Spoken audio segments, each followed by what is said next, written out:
volta forte, na verdade, na questão do sonho da morte do Anwar Sadat. 30 dias antes da morte dele, eu sonhei que eu estava num palanque lá, era um desfile militar, eu estava ali num palanque, e tinham muitos militares, dá pra ver, porque os caras estavam com uniforme, né?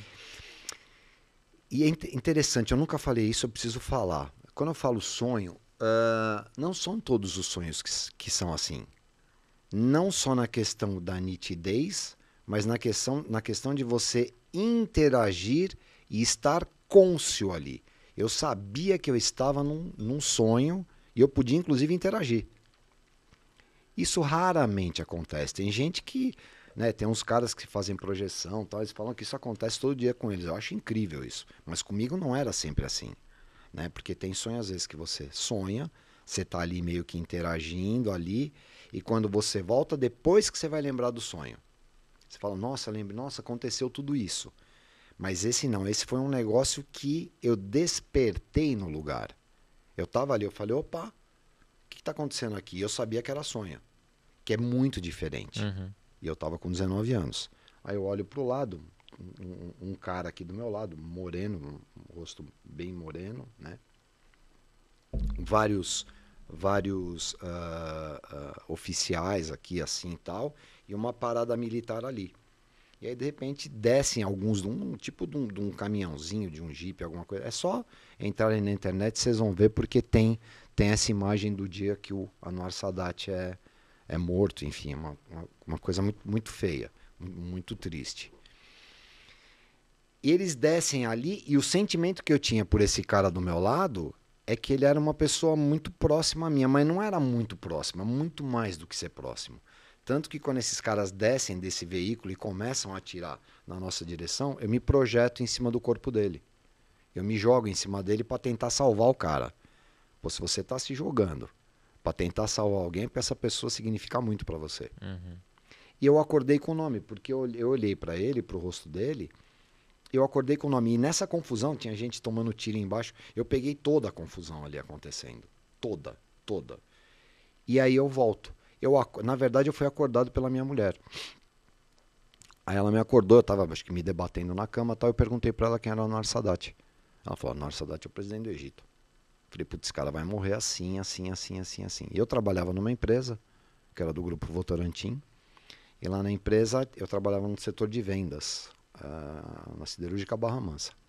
E eu contei pra um amigo, que era espírita. Falei, cara, eu sonhei com isso, isso, isso. Ele falou, puta, você teve uma premonição, né? O nome. Ele colocou, ele falou, você teve uma premonição. Pode ser a primeira de muitas, como pode ser a primeira e última. Eu falei, não, beleza, eu tive premonição, tal, eu preciso avisar esse cara que esse cara vai morrer desse jeito.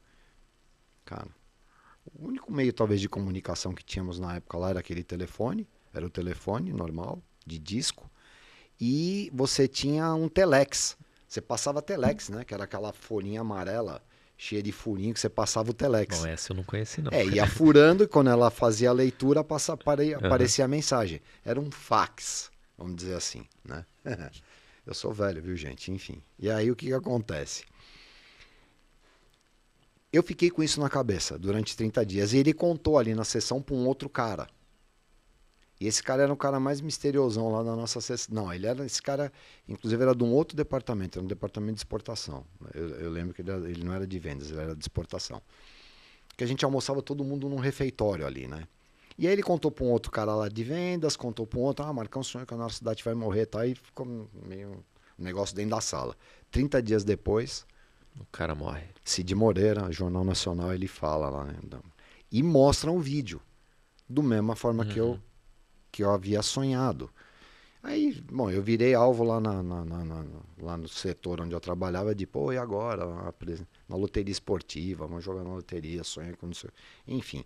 Só que isso foi um desdobramento para mim, porque quando essa informação chega para um outro cara ali, esse outro cara era ligado em...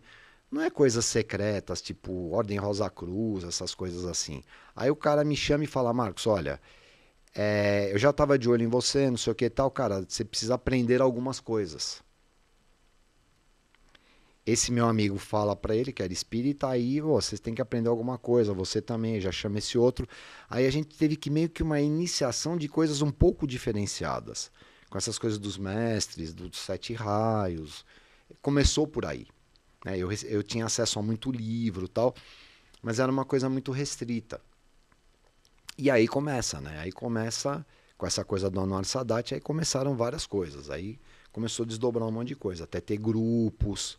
Até em 1980 e pouco lá, eu conheci uma pessoa, que é a Carmen Lúcia Balesteiro, que foi a primeira que montou uma das coisas esotéricas aqui em São Paulo. Ela montou a Pax para a Liberdade, né? A Pax existe até hoje.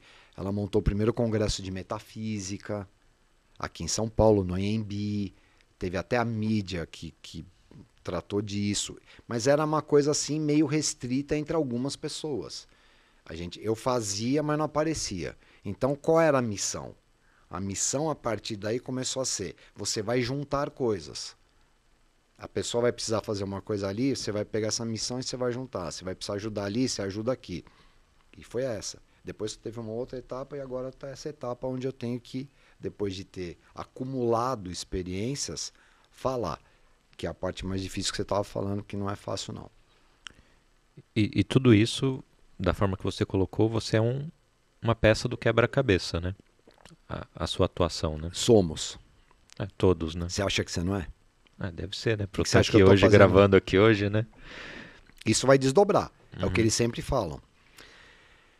Às vezes algumas coisas chegavam pra mim e aí começa a bater curiosidade depois. Fala, mas onde vai rolar isso?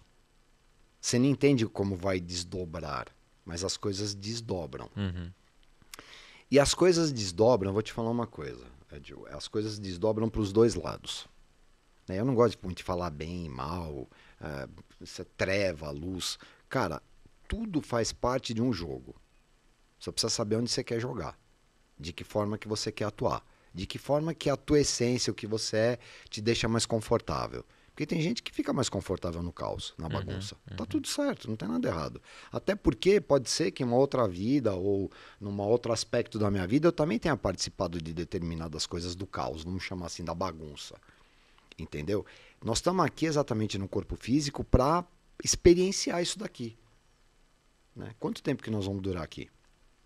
70, 80? Quiçá 90? No máximo, né? Esse corpo aí é teu? Não é teu, velho. Isso vai voltar para cá. E não adianta, não é coisa de, espírito. Não, cara, se o nosso entendimento fosse esse, você viveria melhor. É legal você ter tecnologia, é legal você ter as coisas, mas é legal você saber como você tem isso. De que forma você tem isso. Qual é o preço que você paga para ter determinadas coisas, às vezes. Né? Não estou dando uma de Madre Teresa de Calcutá aqui. É o Marcos hoje que me trouxe aqui com essas experiências que eu tenho para te falar exatamente esse tipo de coisa. Enfim. E essa história ainda teve 2 desdobramentos, que um foi da biografia, né? Qual que você está falando? Do presidente do Egito. Então, não, teve vários desdobramentos. Vários? Né? Vários.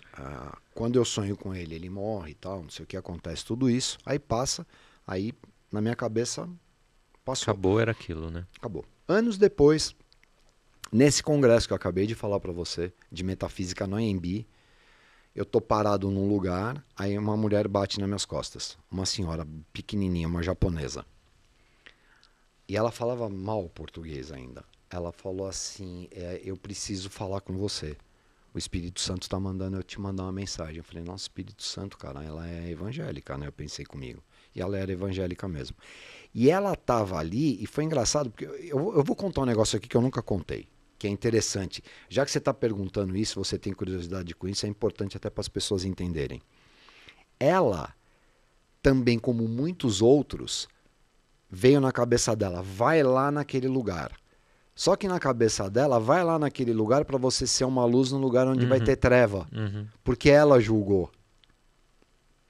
Sabe o julgamento? Sim. Que inclusive eu coloco muito isso daqui no livro. Essa questão do julgamento. Que é muito louco. Você julga você pensa uma coisa, depois você vai ver, não é, cara. Você fala, putz, julguei. Apontei o dedo, né? Isso ela me falou depois. Aí ela bateu nas minhas costas e falou, por que você tá aqui? Eu falei, eu tô aqui para ajudar isso. Ela falou, mas, nossa, tem um pessoal que vende até duende ali na barraca, porque teve um monte de coisa, né? Inclusive a própria, tinha Além da Lenda, que era uma loja famosa aqui em São Paulo, não sei se você chegou a conhecer, ela tinha em todos os shoppings. Além da Lenda foi muito conhecida, ela tinha em todos os shoppings essas lojas de vender artigos esotéricos, bichinhos e tal. E essa mulher tava lá com uma madeira dessa aqui, expondo os bichinhos dela. Não era nem ainda Além da Lenda. Então assim, ali foi meio que um começo esse congresso, né? Juntou um monte de gente. A Carmen, inclusive, trouxe o cara dos crânios de cristal, trouxe o JJ Hurtak, que escreveu Piscis e Sofia, trouxe um monte de gente dos Estados Unidos para falar de assuntos esotéricos, assuntos de extraterrestres. Isso não tinha ainda aqui no Brasil. Foi o primeiro. Bom, aí essa japonesa bate nas minhas costas, fala que tem que falar comigo. Eu falei, não, eu tô aqui para ajudar. Ela falou, é engraçado, porque o Espírito Santo tem uma coisa para te falar, e não só você, é você mais uma pessoa, né, que é uma pessoa que eu me relacionava na época, e mais um cara e mais a noiva dele também. Aí eu já sabia quem era, porque na minha cabeça veio.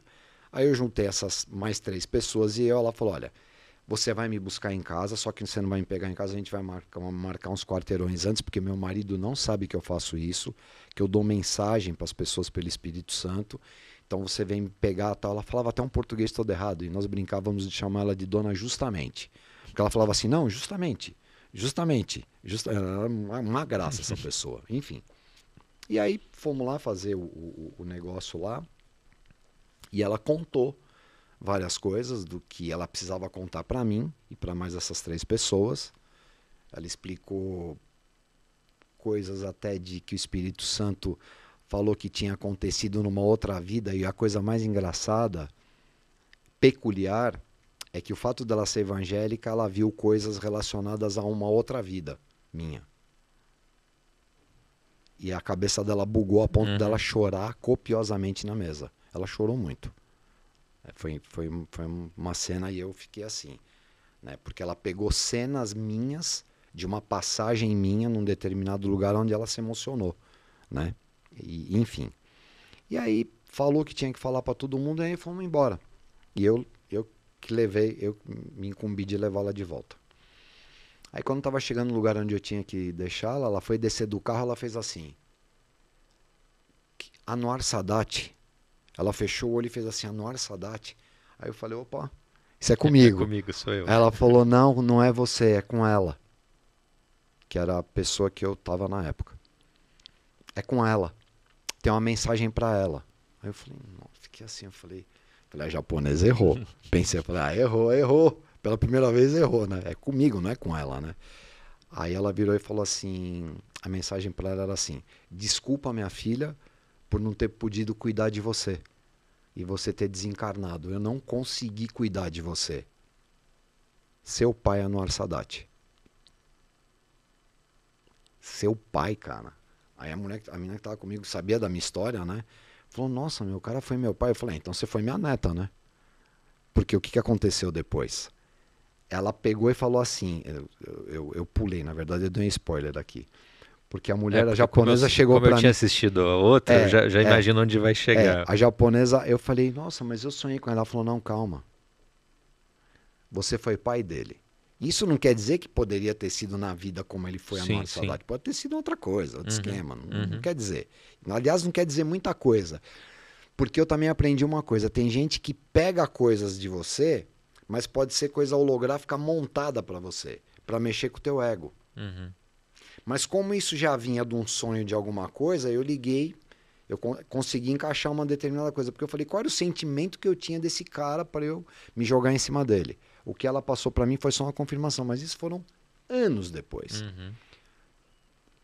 19, 26, foram, sei lá, 12, 13 anos depois, mais ou menos. Não, mais. Eu estava com 26 anos, 25 anos mais ou menos. Eu tinha um sonho com 19. Enfim. E aí ela falou isso. Ela falou, você foi pai dele. Aí eu falei, é por isso que eu sonhei. Ela falou, olha, eu tô atrasado, eu tenho que ir embora, tudo bem. E saiu do carro. Nunca mais eu vi essa japonesa. Nunca mais a gente teve contato com ela. E eu tinha o contato dela, eu tinha o telefone dela, né? Enfim, e aí essa história do Anwar Sadat, que desdobrou, inclusive, numa ida minha para a Tunísia, onde tinha a foto dele, anos depois também, que eu fui trabalhar em outro lugar. Eu vou para a Tunísia, tem uma foto de num quadro da família, ele com o pai de um cara que eu estava lá na Tunísia.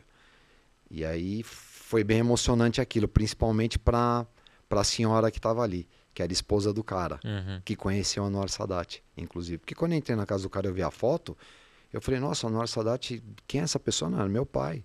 Um amigo do teu pai? É, cara, quando ele estava com algum problema lá no Egito, porque o pai desse cara era político também, no norte da África, um político famoso, inclusive. O refúgio dele era lá. Ele saía do Egito, ele saía do Cairo e ia direto lá para Tunis para ficar na casa do cara, para ficar se aconselhando com o cara amigo, era brother mesmo. Aí eu contei essa história para ele. Eu falei, não sei se vocês acreditam em sonho, como é que é, porque você é islâmico e tal. Ele falou, não, Marcos, a gente acredita muito sim em revelações tidas no sonho. Aí ele começou a falar de Maomé, falou algumas coisas de revelação em sonho, que na verdade tem em todas as redes, tem em todos os lugares, né? Porque a gente sonha, a gente tem revelações em sonho, né? Enfim, aí ele contou isso, e aí a mãe dele, olhando a conversa, ela não estava entendendo o que nós estávamos falando, porque nós estávamos falando em português, né? E aí ele contou para ela. E ela começou a chorar. Porque ela falou, eu acredito nele. Tudo bem, mas aconteceu realmente isso, né? Então, assim, essas coisas servem de aprendizado para a gente entender que não é só isso. Isso é para te trazer aqui, mas você não pode esquecer o que você efetivamente é. E esse é o momento que eles têm me passado. Você não esquecer o que você é, o que você está fazendo aqui, né? E é muito mais simples. A coisa é tão simples que ela fica difícil. O que nós deveríamos fazer aqui só? Um não sacanear o outro, a gente estudar muito, usar a tecnologia para que o corpo físico pudesse durar mais, para que você tivesse uma experiência mais prazerosa aqui, não para chegar nos 40, 50 anos, não é o meu caso, mas tem gente que tem dor para todo lado, tem gente que toma cartelas de remédio, tem gente... É legal isso? Não, isso não é legal. Isso não é legal. Porque tudo que é ensinado pra gente é maceteado, a forma que você come, o que você come, industrialização das comidas, a coisa toda. Nós estamos aqui na experiência, mas isso é uma outra conversa para um outro dia, porque tem os manipuladores disso daqui mesmo, que não querem efetivamente que você desperte.